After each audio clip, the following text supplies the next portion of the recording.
When a work of art is a representation of an external object, it naturally seeks to be realistic. If you draw a cat and people look at it and don't know what animal it is, then it's definitely not good.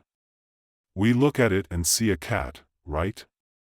But if you only draw a cat, that's not painting. It's like using your paper and pen as a camera. What kind of animal is a tiger in our minds? It makes us feel fear. It is a threat, right? It represents power. What if you accurately depict a real tiger? The result would be a very large cat. For example, the tiger lying in the sun at the West Suburb Park, Shanghai Zoo. If you accurately draw it, people might recognize it as a tiger, but it doesn't seem like a tiger, does it? What do you want to represent? It's not just the appearance of the tiger, it's the fear that the tiger brings to us. This is what is emotionally true. Experienced artists know how to do this. If you were to put Zhou Enlai into a sculpture, our country's first prime minister, a historical figure with a tragic nature, right? But he was also a prime minister. What does it mean to create a sculpture of Zhou Enlai as a work of art? Is it meaningful to simply transfer the physical appearance of Prime Minister Zhou into stone without any changes? The material at hand is not very good, so for the sake of realism, it would be better to make a wax figure, right? What is concentrated in the gaze of Zhou Enlai? A great and tragic period of the history of the Republic. His care, concern, and deep gaze, all of this must be brought out through the creation of your sculpture, not just for simple representation. So I once said that it is very important for the kindergarten art teacher to give art classes to the children in the kindergarten. This is the first step in guiding children into the world of art. It depends on whether you guide them correctly or not. Let's say the kindergarten teacher is an art teacher and has taught several children in a small class how to draw. After a period of training, he feels that they should do some homework. You have already acquired the ability to do sketches.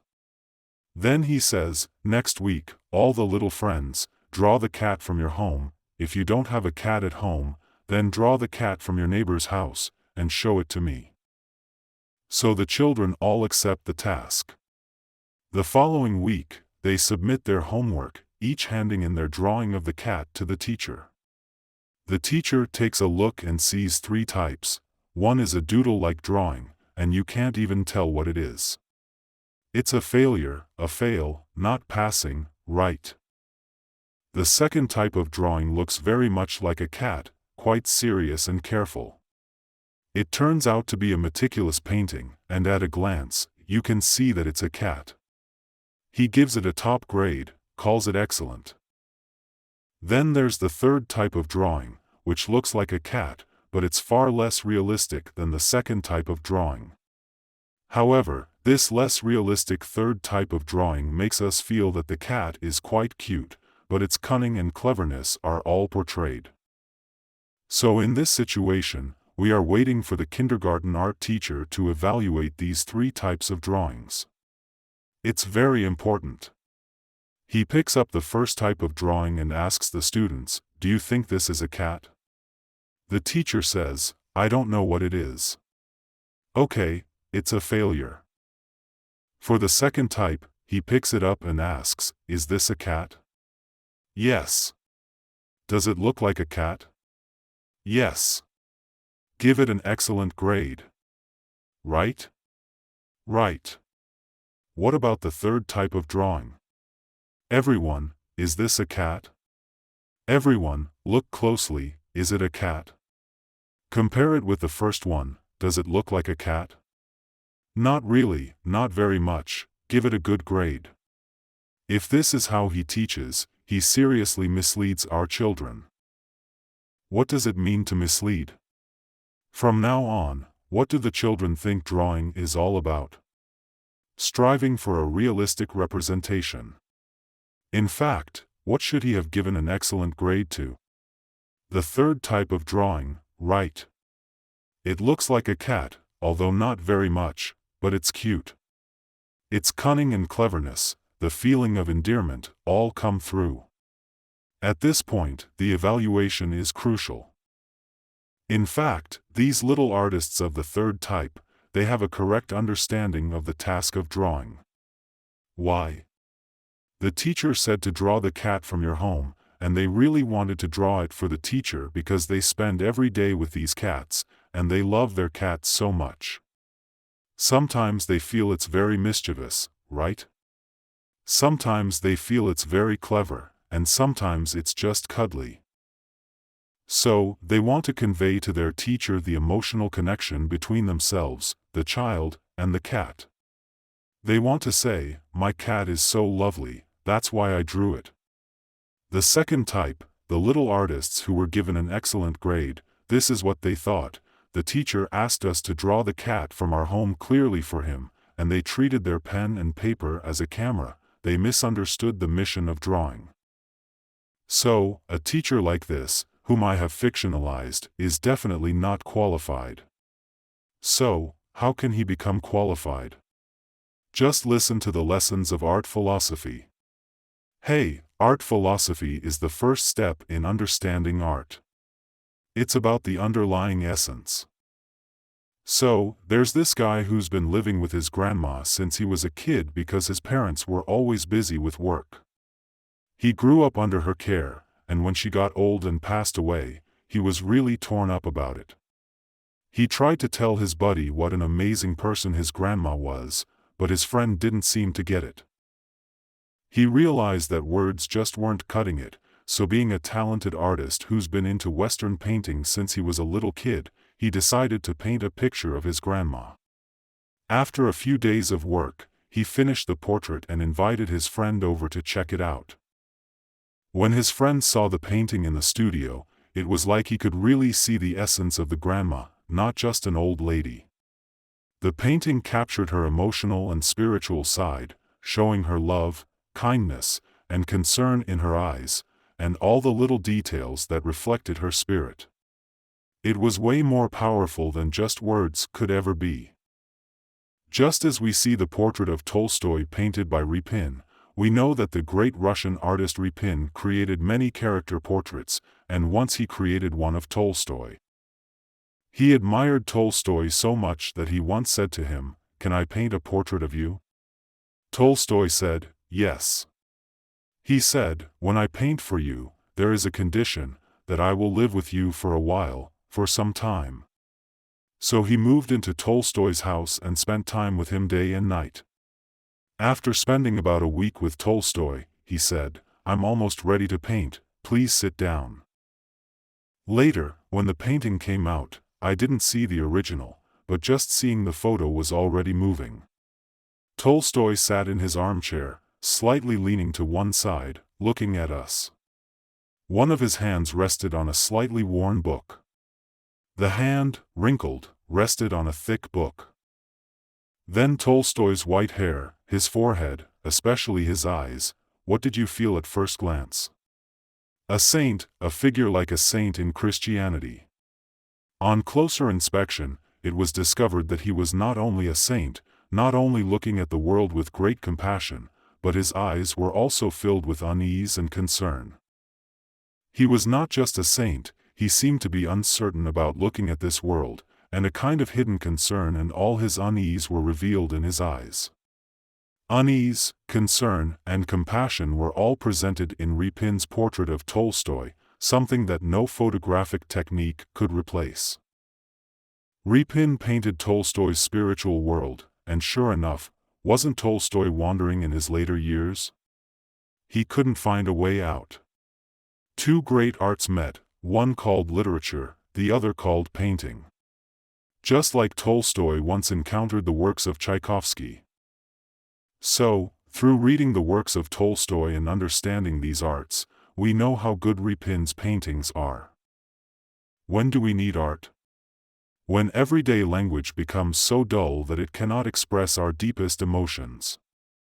It is at this time that art naturally comes into play. For example, let's imagine a young man who cannot use everyday language to show his friends his grandmother, but what is he good at?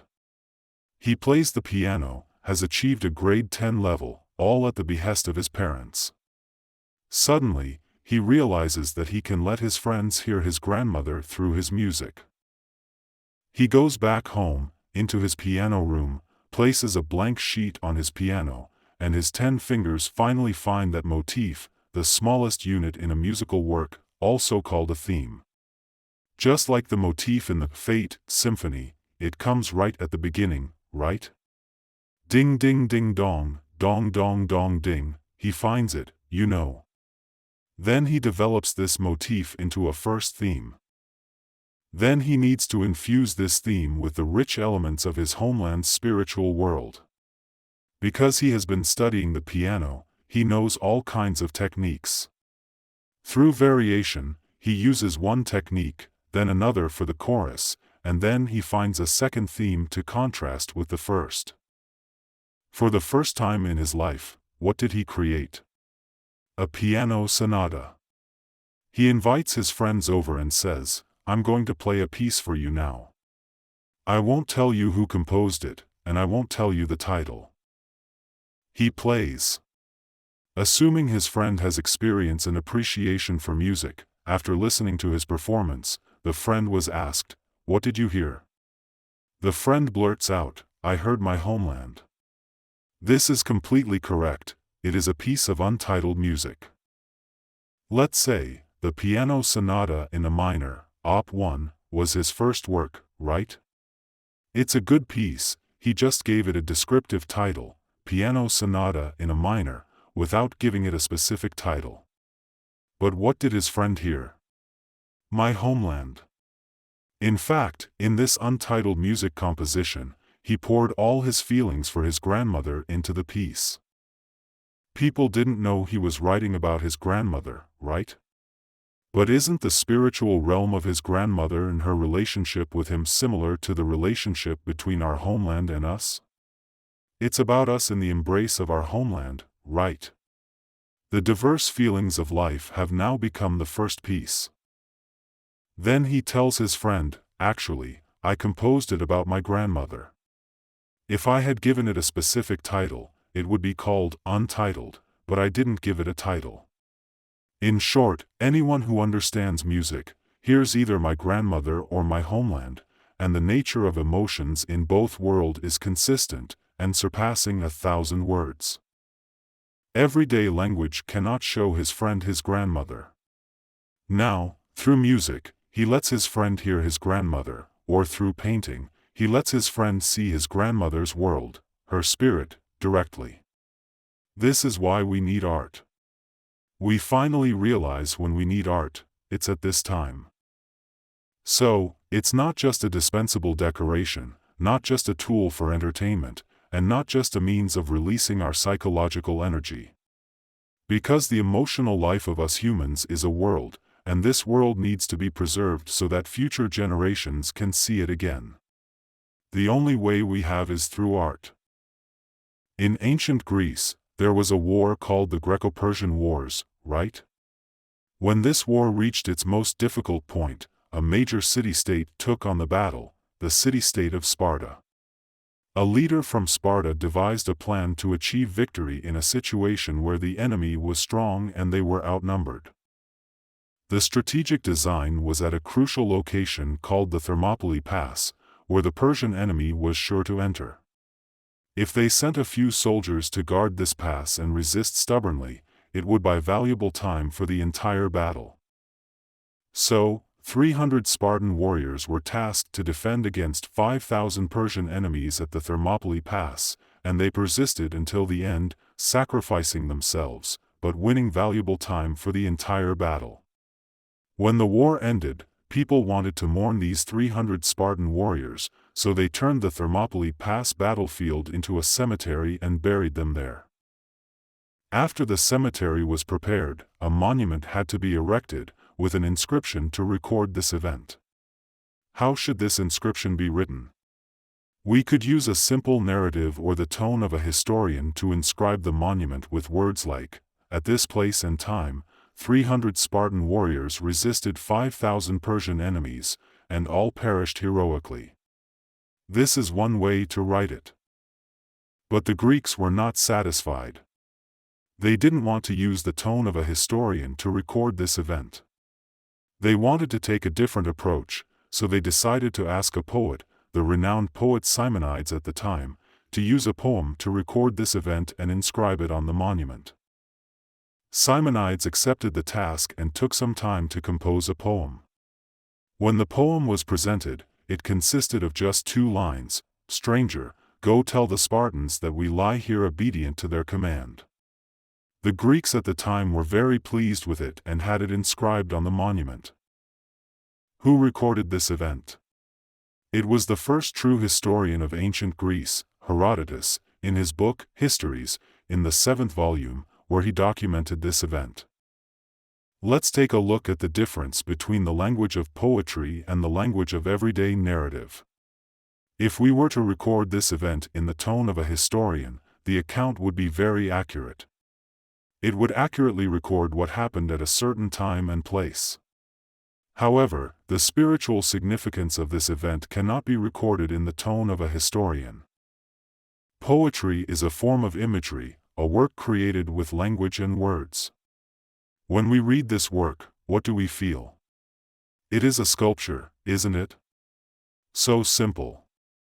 The pursuit of a sculpture is to be rich in simplicity, just like a short poem, 2 lines, but it is an immortal sculpture that stands here forever, always in form. First, it uses the first-person narrative.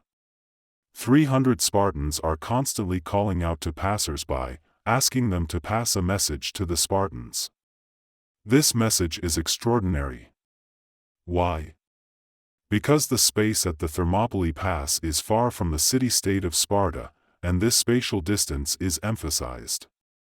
While the city-state of Sparta continues to live in peace and prosperity, what has the Thermopylae Pass become? It has become an eternal lonely graveyard. The eternal loneliness of this graveyard forms a sharp contrast with the continuing prosperity of Sparta. In order to obey their instructions, we lie here. This is poetry, a sharp contrast. The continued peace and prosperity of the city-state of Sparta, where does it come from? It comes from the eternal loneliness here. But these people have not died, have they? So they continue to call out in the first person, asking passers-by to pass a message to the Spartans. It's written so well. We see what art has accomplished, preserving the spiritual value of this historical event and evoking the deepest emotions in our lives. This is something that everyday narrative language cannot achieve. This is when we need art. Alright, that's the end of the first section for today.